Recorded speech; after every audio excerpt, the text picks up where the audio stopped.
ஆண்டவரின் அரவணைப்பில் வாழ்பவரே, எஸ்தர் அரசியின் மன்றாட்டை இவ்வேளையில் ஜெபிப்போம். பெற்றோரை இழந்த எஸ்தரை அவருடைய உறவினர் மொர்தெகாய் வளர்த்து வந்தார்.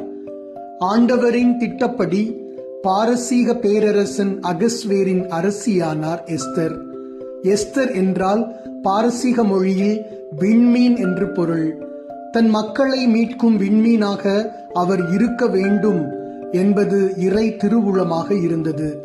அரண்மனையில் அதிகாரத்தில் இருந்த ஆமான் என்பவன் யூதர்களை அழித்தொழிக்க முடிவு செய்து அரசனிடமிருந்து தந்திரமாக உத்தரவும் பெற்றுக்கொண்டான். இதை கேள்வியுற்ற எஸ்தர் அரசி மனம் கலங்கினார். அரசன் முன்னிலையில் சென்று அவனிடம் இறைஞ்சி அவன் முடிவை மாற்ற வேண்டும் என விரும்பினார்.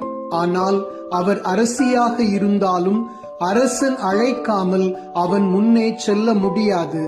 மீறி சென்றால் கொல்லப்படவும் வாய்ப்பு உண்டு.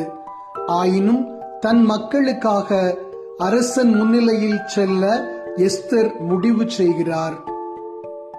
அரசனிடம் செல்வதற்கான துணிவை பெறுவதற்காக அவர் ஆண்டவரிடம் சரணடைந்தார். 3 நாட்கள் உண்ணா நோன்பிருந்தார். இறைவனை நோக்கி மன்றாடினார். அவருக்கு வெற்றி கிடைத்தது. அவருடைய மக்கள் காப்பாற்றப்பட்டு எதிரிகள் அழிக்கப்பட்டார்கள். ஆண்டவரை நோக்கி அவர் எழுப்பிய அந்த மன்றாட்டின் ஒரு பகுதியை நாம் இப்போது ஜெபிப்போம்.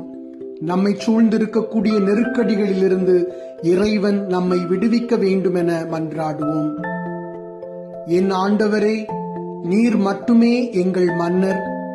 ஆதரவற்றவளும் உம்மை தவிர வேறு துணை அற்றவளுமாகிய எனக்கு உதவி செய்யும். ஏனெனில் நான் என் உயிரை பணயம் வைத்துள்ளேன். ஆண்டவரே, எங்களை நினைவு கூரும். எங்கள் துன்ப வேளையில் உம்மையே எங்களுக்கு வெளிப்படுத்தும். தெய்வங்களுக்கு எல்லாம் மன்னரே, அரசுகள் அனைத்துக்கும் ஆண்டவரே, எனக்கு துணிவை தாரும். ஆண்டவரே, உமது கை வன்மையால் எங்களை காப்பாற்றும். ஆதரவற்றவளும் உம்மை தவிர வேறு துணை அற்றவளுமாகிய எனக்கு உதவி செய்யும்.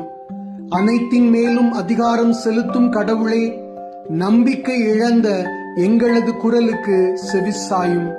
தீயோரின் கைகளினின்று எங்களை காப்பாற்றும். அச்சத்தினின்று என்னை விடுவியும். ஆமென்.